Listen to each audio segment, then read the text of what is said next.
கிறிஸ்தவம் என்பது நீங்க என்ன செய்ய போறீங்க என்பதை பற்றியதல்ல.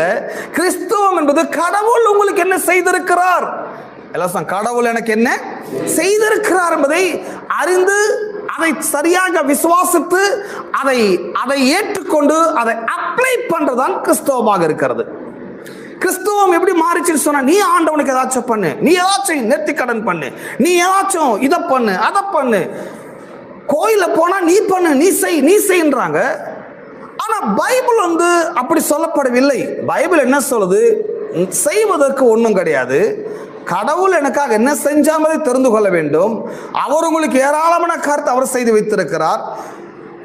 அவர் செய்த காரியங்கள் கண் காணவும் இல்லை, காது கேட்கவும் இல்லை, மனுஷனுடைய இருதயத்தில் தோன்றவும் இல்லை. அந்த கடவுள் செய்த காரியங்களை நீங்கள் தெரிந்து கொள்ளும் பொழுது, விசுவாசிக்கும் பொழுது நீங்கள் மறுபடியும் பிறக்கிறீர்கள்.